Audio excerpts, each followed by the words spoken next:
¿Qué pasa, familia? ¿Cómo estamos? Bienvenidos un día más a Drafteados, bienvenidos al canal, que sabéis ¡Vaya que es vídeo! vuestra casa NBA. ¡Bing! Hoy tenemos un vídeo muy fresco, Sí. diferente de lo que solemos hacer, porque vamos a hablar de casos muy concretos, de los que yo creo que no hemos hablado nunca, o por lo menos de muchos de ellos, de jugadores, de estrellas que rechazaron a equipos en el draft. Tremendo. Vamos para allá. Este vídeo se nos ocurrió por el caso que hemos visto en este mismo draft de Ace Bailey. Sabéis que este señor rechazó entrenar con los equipos que estaban arriba en el draft con la intención de llegar a algún otro equipo en el que pudiera tener un escenario que a él le gustaba más. Y esto es algo que se habló, es algo que se dijo. Bueno, otros equipos lo han hecho a lo largo de la historia. Se habló mucho del caso de Steve Francis, que es bastante conocido, pero hay otros que no se han comentado tanto y que después de rebuscar hemos encontrado. Hay 5 casos y vamos a bucear en todos ellos y a ver lo que hubiera podido pasar si estos jugadores no hubieran tomado esas decisiones. Porque claro, si tú eres un equipo y llega una superestrella top 3 del draft y dice, yo a este equipo no quiero ir, yo aquí si me llaman no voy a ir, yo quiero ir a otro sitio, pues claro, si eres ese equipo, a ver qué decisión tomas. Sí, es un vídeo muy curioso porque luego además el karma, ¿vale? O el destino, o como lo queráis llamar, tiene estas cosas, ¿sabes? Que vas a ver de repente pues, que el equipo al que no querías ir de repente explota, o que si hubieras hecho otro movimiento, pues a lo mejor hubieras caído en un equipo... Bueno, en fin, vais a ver muchos casos muy curiosos. El caso de Steve Francis, ¿lo vamos a comentar o no? Sí. Ahora dices, o sea, no está en el vídeo, ¿o sí? Está en el vídeo, está en el vídeo. Ah, vale, pues entonces lo comentamos luego. Era solo por si no estaba en el vídeo, por dar un poco de contexto, pero si lo vamos a comentar luego, genial. Sí, es uno de los 5 y vamos a empezar por uno más reciente. Un jugador que la temporada que viene estará a las órdenes de José Manuel Calderón. O sea, José Manuel Calderón podrá ir a un entrenamiento y decirle lo que sea y este jugador le obedecerá, porque trabaja para José Manuel Calderón. El caso es, Lonzo Ball no quiso ir a Boston en su día. Boston tenía el pick número 1, Lakers el 2 y Sixers el 3. Danny Ainge, de Boston, dijo poco antes del draft que Lonzo no quería entrenar con ellos. LaVar, su padre, dijo a Boston que Lonzo no iría porque iba a ir a los Lakers con el pick 2. Boston tenía el 1, lo cambió por el 3 con Filadelfia y al final lo que pasó es que Fultz fue el 1, Lonzo fue el 2 y fue a Lakers y Tatum fue el 3 y fue a Boston. Esto fue tremendo. Visto ahora ese cambio entre el 1 y el 3 es un auténtico espectáculo, porque fijaos cómo salió Fultz para Filadelfia y cómo ha salido Tatum para Boston. Pero es muy curioso porque podríamos haber visto a lo mejor a Lonzo con la camiseta de Boston en vez de con la camiseta de Lakers. Sí, y a mí ese no es ni el what if que más gracia me hace de este draft en concreto, ahora lo hablamos, pero el tema de Lonzo era muy claro en ese momento. O sea, ellos son la familia California, Chino Hills, luego Lonzo va a UCLA, la temporada que está en la universidad. Entonces, claro, se juntó todo eso, aunque de repente los Lakers tenían un número 2 del draft. Claro. Entonces era todo como... Parecía muy claro, ¿no? Parecía todo blanco y en botella. Entonces yo creo que lo de no ir a entrenar con Boston fue más... Casi fue como una declaración de intenciones, ¿sabes? O sea, yo creo que si Boston hubiera elegido aún así a Lonzo, pues Lonzo hubiera ido a Boston, imagino. Quiero pensar. Pero pues ahí LaVar y todo su equipo, que sabéis que estaban muy... ¿Sabes? Sí. Como siempre. Pues dejaron muy claro desde el principio que la idea era pues, que Lonzo siguiera en California y que si podía, pues terminar en los Lakers con el pick 2. A mí el what if que más gracia me hace de todo esto es que el ídolo de Tatum es Kobe Bryant, ¿sabes? Que sabéis que Tatum, ya leyenda de Boston Celtics, por supuesto, pero llega incluso a jugar partidos de los Celtics con una codera de Kobe con los colores de los Lakers. O sea, quiero decir... Sí. Si Tatum, o sea, si por lo que sea, pues Lonzo hubiera acabado en Boston y no hubieran podido elegir los Lakers, o si por lo que sea, pues los Lakers hubieran estado menos obsesionados con Lonzo, ¿no? pues a lo mejor la posibilidad de Tatum, que Tatum, yo me acuerdo perfectamente de este año porque seguí bastante el baloncesto universitario, y Tatum hace una temporada tremenda en Duke, además. Lo que pasa es que en aquel año, pues eso, Fultz y Lonzo, los dos bases tenían mucho hype, los dos también, pero yo creo que otro año pues hubiera podido ser y, hombre, yo creo que hubiera sido... Ya ahora no se le suele preguntar por eso, pero hubiera sido el sueño real de Tatum, yo creo. ¿Sabes? El sueño real de Tatum hubiera sido vestir la camiseta de los Lakers y jugar con, ¿sabes? Sí, sí. Donde jugó su ídolo, imagino, vamos. Y ahora tendríamos a Doncic y Tatum en el mismo equipo, ¿no? Bueno. Paramos un poquito. Venga, la siguiente. Ben Simmons no quería ir a Filadelfia. Esto es el draft de 2016. Otra vez se repiten los mismos equipos aquí. O sea, Filadelfia tenía el 1, Lakers el 2 y Boston el 3. Hubo mucho rumor de que quería ir a los Lakers y rechazó Ben Simmons ir al entrenamiento pre-draft con Filadelfia durante una semana. Pero acabó elegido por Filadelfia. Brandon Ingram se fue en el 2 a los Lakers y Jaylen Brown con el 3 a Boston. No había yo pensado esto, tío, que son drafts consecutivos en los que los 3 primeros picks son los mismos equipos, ¿no? Sí. El 16 y el 17 son Filadelfia, Lakers y Boston, además en el mismo orden, los 2 años. Sí, los 2 de Boston son los de Brooklyn. Esto hay que... Claro. Hay que recordarlo, que son los picks aquellos malditos de... Bueno, malditos. Malditos para los Nets y... fantasía, luz, no sé, gloria, ¿no? Claro, para Boston, de aquel traspaso de Paul Pierce y Garnett y tal. Pero sí, son 2 años consecutivos. Este caso yo no lo conocía, no lo tenía en la cabeza yo esto de Ben Simmons y los Lakers. La verdad, me sorprende más. Además, él fue a LSU, ¿no? Ben Simmons, ¿o a qué universidad va él? ¿No es Sí. LSU? Me quiere sonar que sí, ¿no? A ver. Me quiere sonar que es LSU. Sí, él es LSU, que es Luisiana. No tengo yo muy en mente que él tuviera... Bueno, simplemente pues a lo mejor quería ir a los Lakers. No es difícil, ¿no? Que los jugadores quieran ir a los Lakers. Quiero decir, es una cosa bastante natural. Aquí lo curioso otra vez es Jaylen Brown, ¿sabes? Porque Jaylen Brown sí que fue a la Universidad de California, ¿no? ¿O estoy yo mal de la cabeza? Es posible. Es posible que A ver, fuera. Jaylen sí que fue a la Universidad de California y sin embargo, pues Jaylen no. Jaylen, por lo que sea, ¿no? A ver, la universidad de este señor. Sí, Jaylen fue a la Universidad de California.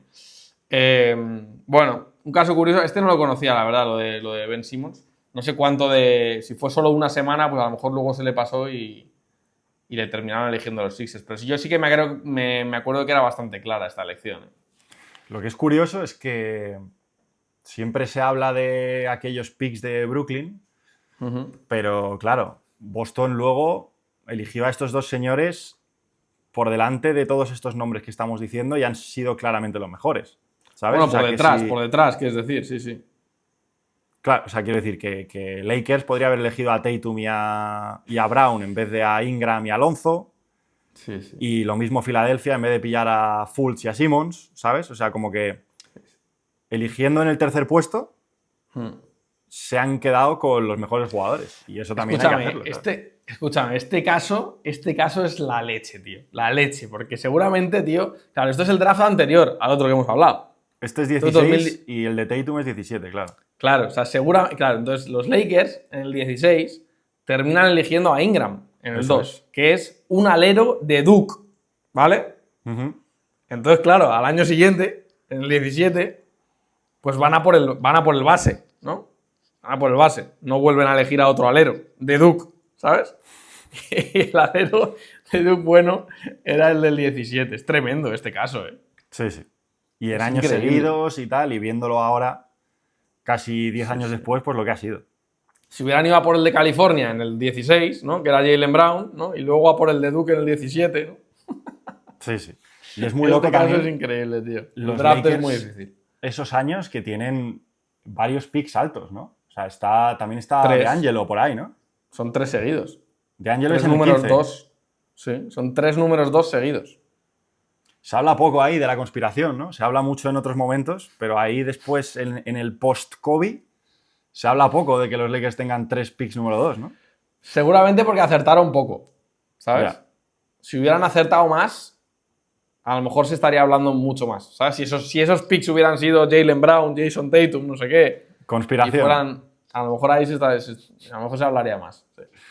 Vale, siguiente, muy bestia. Stephen Curry quería ir a los Knicks.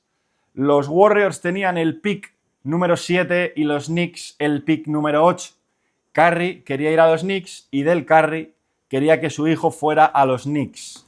Grizzlies y Warriors quisieron verle entrenar y él se negó, aunque los Warriors le cogieron y se presentó a la pretemporada sin problemas. Sus dudas con los Warriors eran porque Monta Ellis era titular, no tenía nada que ver con la franquicia. Otra vez, según se cuenta, él tenía dudas más con el encaje, un poco lo que se decía de Ace Bailey, o sea, las oportunidades que ibas a tener en el equipo que te podía elegir. Si podías jugar más, menos, tener más protagonismo desde el principio, menos.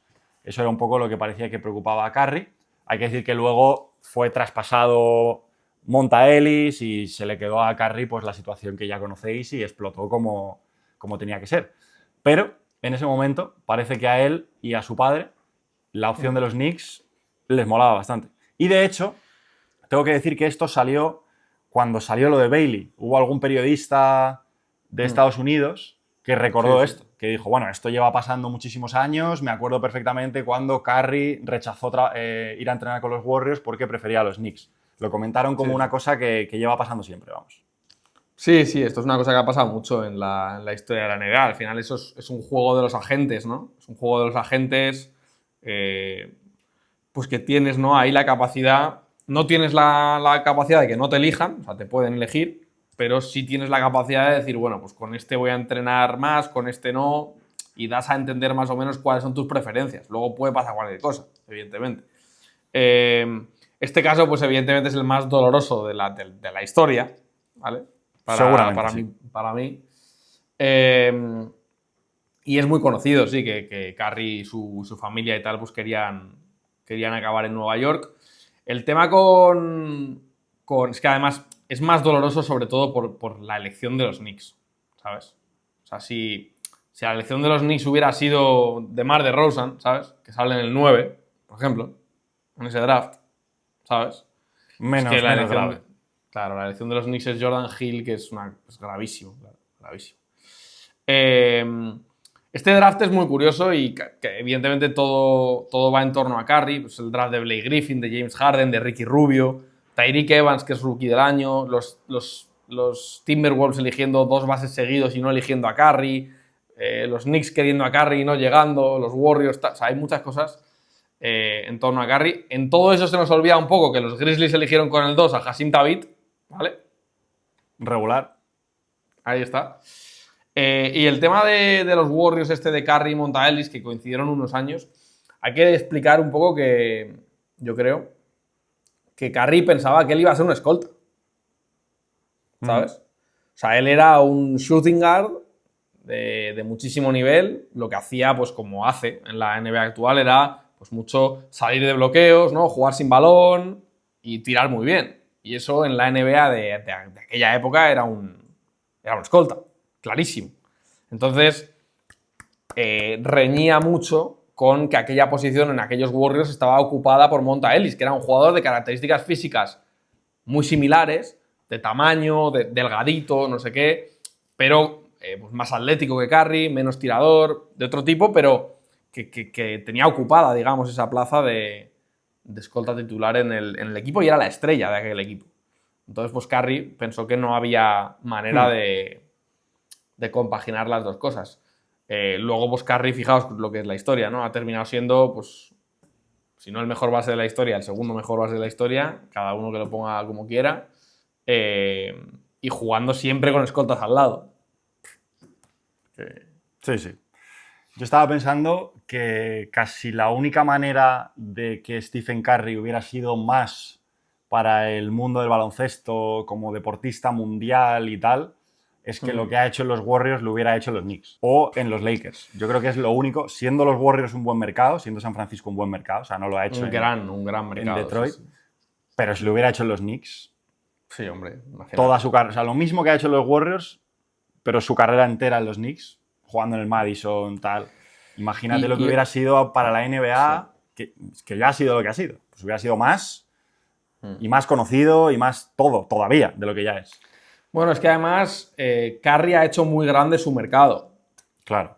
Porque ese mercado no era tan grande, sobre todo cuando estaban en Oakland. O sea, era un mercado importante, o sea, al final es California, muy cerca de San Francisco y tal, pero era un mercado nada que ver con lo que es ahora. Ahora es un mercado gigantesco y pues Curry tiene gran parte de la culpa, ¿no?, en el crecimiento de ese mercado. Si hubiera sido los Knicks, hubiera sido otra película. Yo el otro día, tío, mira, esto, qué cosas más curiosas. El otro día viendo repetidas las imágenes estas de los Juegos Olímpicos de París 2024, de las que hemos hablado alguna vez, de los triples ahí al final del partido, el night, no sé qué, pensé también, tío, que le ha faltado, que Nike hubiera hecho mejor marketing, más marketing, ¿sabes?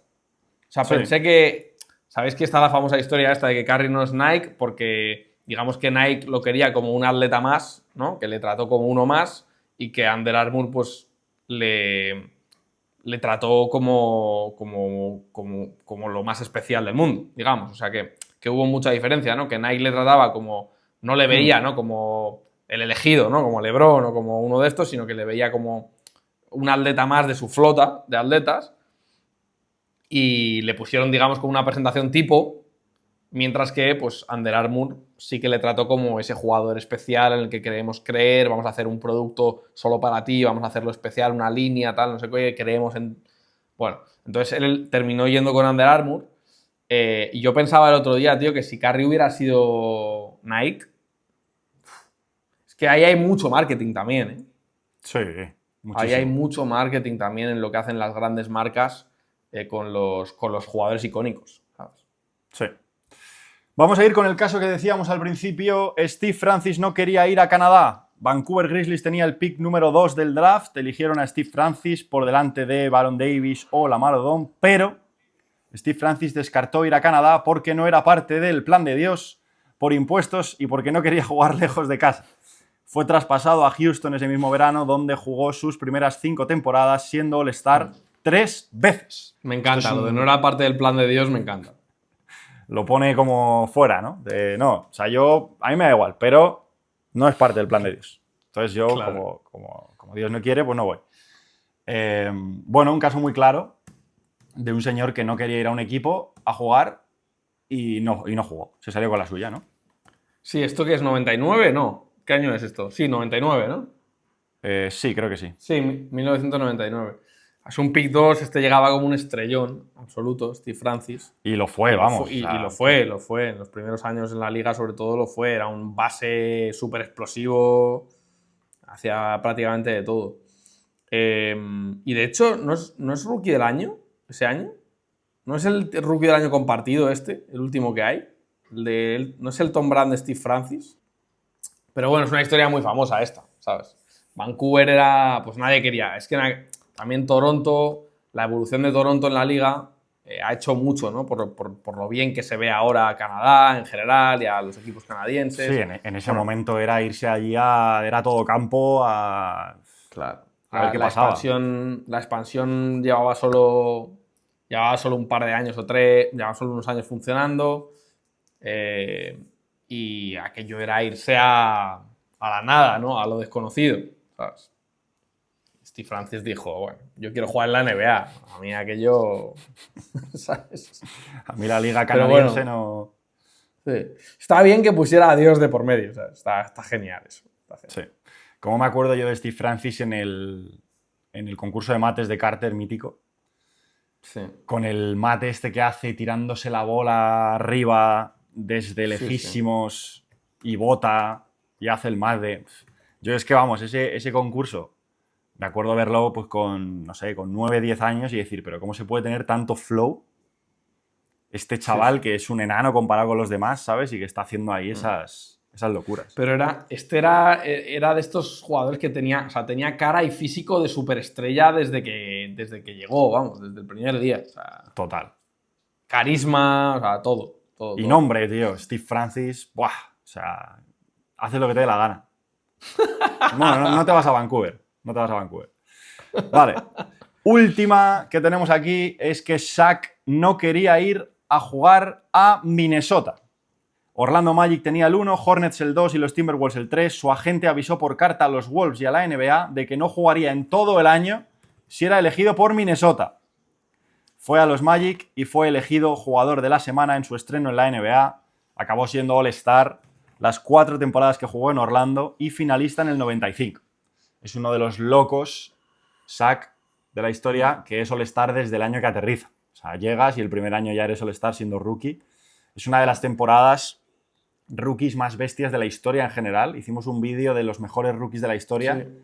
y la portada es Shaquille O'Neal, porque es una locura lo que hace ahí en Orlando.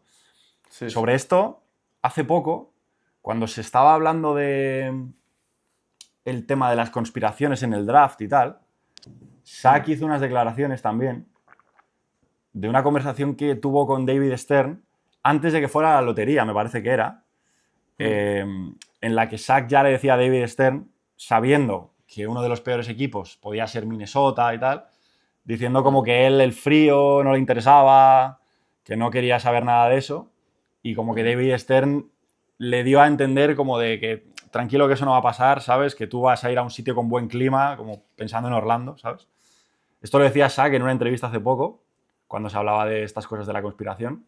Quién sabe, o sea, no vamos a entrar más en esto, pero él a Minnesota no quería ir y el caso es que acabó yendo a Orlando y fue una explosión total. Sí, es muy curioso esto. Y es muy curioso que Shaq lo cuente de esa manera. O sea, no tiene ningún motivo para contar algo que no sea verdad, ¿no? Shaq en ese sentido. Sí. Y sí, la declaración es literalmente esa, que le pregunta a Stern si prefiere el frío o el calor. Claro. Y que Shaq dice que, pues, que el calorcito, que prefiere el calorcito. Y allá que Y fue. por lo que sea, pues el número 1 del draft termina siendo Orlando Magic y él termina siendo All-Star allí. Le retiraron la camiseta, ¿no? Hace poco, ¿no? Creo que A sí. Shaq Creo que sí. en Orlando. Es uno de estos jugadores que tiene la camiseta retirada en varios sitios, yo creo, ¿no? Sí. Es que al final Orlando es... Dime. Hace poco, te iba a contar una cosa que pensé hace poco. Dime. Que lo hablé el otro día con unos colegas y yo creo que en un vídeo no lo hemos dicho nunca, pero con estas cosas que cuenta Shaq y tal, pensé si existía la posibilidad como de que cuando tú juegas en la NBA firmes un contrato de confidencialidad de... Hay cosas que se van a hacer por el business, ¿sabes? Que van a estar por encima de ti y que tú nunca puedes comentar porque si no, no sé, te matamos, ¿sabes? O sea, no te matamos, pero si no, pues no sé, o sea, tienes que pagar el dinero que has ganado en la NBA siempre multiplicado por 10. O sea, que sea una cosa como que nadie nunca vaya a decir nada ni de coña porque te arruinas. Pero que haya tejemaneje, Pero que haya ¿no? una cláusula, rollo, mira, a veces, pues eso, si vas 3-0 arriba en una serie de playoffs y juegas fuera de casa, mira, vas a tener que dejarte perder porque tienes que ganar en tu casa la serie. ¿Sabes? O sea, como una serie como de cosas de, mira, firma esto. Ya. No puedes decir nada ni a tu pareja, ni a tus hijos, ni a nada. No puedes decir nada a nadie porque si lo haces, multa que está fuera como de toda norma, ¿sabes? Porque claro, con estas cosas que dice Shaq y estas cosas que se dicen a veces, que parece una película, la NBA, como que dices, joder, pues podría ser, ¿sabes? Que hubiera ahí como una cosa de, mira, esto es por el bien del negocio, no puedes decir nada, ¿sabes? ¿Qué te parece? Esta es de las teorías conspiranoicas más guapas que se han soltado en este canal, ¿eh? Esta está muy bien, sí, esta está muy bien. ¿Sabes qué estaría bien? Presentársela a José Manuel Calderón. A ver si... Pero en un directo, en un teatro. Claro. Que no haya escapatoria, ¿no? Pero además con un polígrafo, ¿no? Que tenga que poner ahí cara de... ¿No? A ver, Claro. a ver si aguanta, ¿no? A ver si aguanta la presión. Nada, esto evidentemente yo creo que no... Pero está muy guapo, está muy guapo. Bueno, que cuente la gente en comentarios. ¿Qué piensas? Sí. Bueno, seguro, la gente seguro que se sube al carro, tío. La gente es... En general, yo creo que a la gente de la conspiración al final le gusta, ¿sabes? Hombre, claro, sí, a mí también. Gusta la conspiración porque te da un poco ahí de morbillo, ¿no? De será verdad, no será verdad, está bien. Bueno, amigo mío, pues si te parece vamos a cerrar este vídeo con un plano cercano del gato, ¿vale? A ver. Vamos a hacerlo esto, porque yo creo que es lo mejor que se puede hacer. Vamos a hacerlo así. A ver. A ver, a ver. Ahí está. Yo creo que esto Ahí está el es tío. el mejor cierre de vídeo que podemos tener. Con Wemby ahí Escandaloso. sentado encima de la encimera. Vale, nada. estupendo. Pues nada, Venga, nos vemos el próximo día, hasta luego. José. Chao. Que vaya muy bien.